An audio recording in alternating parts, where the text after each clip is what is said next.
Welcome back, traders. So yesterday's bearish hangover had us bracing for a bit more pain, We really were. but the markets, they just flipped the script. It was a gritty rebound that shaved the edge off that SPY triangle breakdown and, put QQQ right back in the driver's seat. Yeah, but that dollar surge is throwing a few curveballs. Exactly. And with NVIDIA's earnings bringing fireworks post-close, plus a jobs triple threat tomorrow, this feels like the calm before the real storm. It really does. You're tuned in to the Stock Market Summary Series, and as you guys know, none of this is buying or selling advice. We're just here to provide market commentary and education. Nothing we say here is financial advice. Okay, let's get into it. So let's unpack this. We saw a modest relief rally today. A small one, yeah. SPY clawed back, 0.39%? While QQQ, the tech-heavy index, really led the charge with a crisp 0.6% pop. And that signals that rotation back into growth is definitely happening. Right. Meanwhile, IWM, the small caps, posted a small loss, which confirms what we mentioned last week, that outlier gain is indeed fading. But here's what's fascinating, right? The conflict. The US dollar index, DXY. It took off today. I mean, it rocketed higher. Which is a huge deal. It is.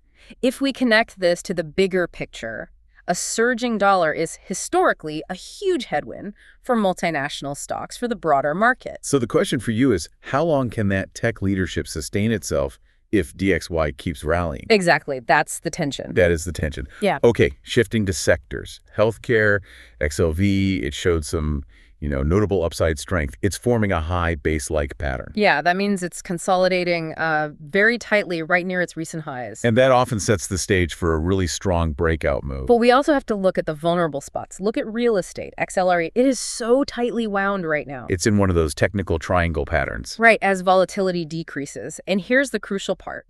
Its weekly candlestick is currently sitting below the support trend line of that triangle. And if it closes there this week? If it closes there, that could signal fresh downside, a real shift in momentum for the sector. We're seeing similar setups in individual stocks, too, like McDonald's, MCD, First American, FAF. And Baker Hughes, BKR. Yeah. They're all tightly coiled in those symmetrical triangles. Which usually means a big volatility pop is coming. Right. Could be up, could be down. And analyzing these precise setups, it just requires discipline, which, brings us to a really critical piece of trading wisdom. Go on.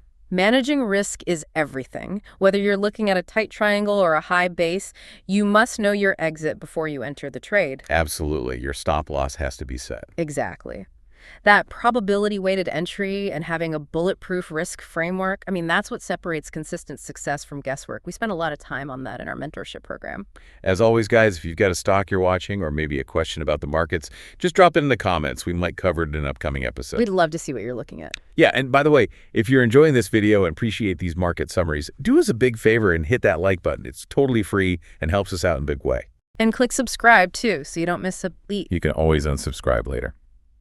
Moving on to catalysts. The FOMC minutes confirmed a pretty divided committee on rate paths, with sticky inflation. Which is a classic setup for whipsaw. Total whipsaw moving aggressively both ways. The calm we saw today is, it's deceptive, because tomorrow brings that economic triple threat. Non-farm payrolls, the unemployment rate, and existing home sales. Yeah, that's enough data to just fundamentally shift the Fed narrative in an instant. And looking at the fringes, Bitcoin, it continued to sell off today. A sharp, negative 3.35% drop? It's probing deeper support levels. Which just reinforces that risk appetite is still pretty nervous out there. It really is. But what's interesting is how metals kind of bucked that hesitation. Silver, SLV, climbed 0.76% and is sketching out its own young symmetrical triangle. So money is rotating into hard assets. It seems like it. The market is weighing risk versus reward right there. And whether SLV breaks out or just chops around depends entirely on respecting those trend lines, just like in real estate. So what does this all mean for you? Look, we saw a tactical pause today, and yeah, the rebound felt good. But the volatility is right around the corner. It is with that jobs report. Setups like XLRE's coil and Bitcoin's plunge, these are textbook examples of market pressure points. Recognizing and trading those patterns, that's the key to building an edge that compounds over time. So this raises an important question for you to watch tonight.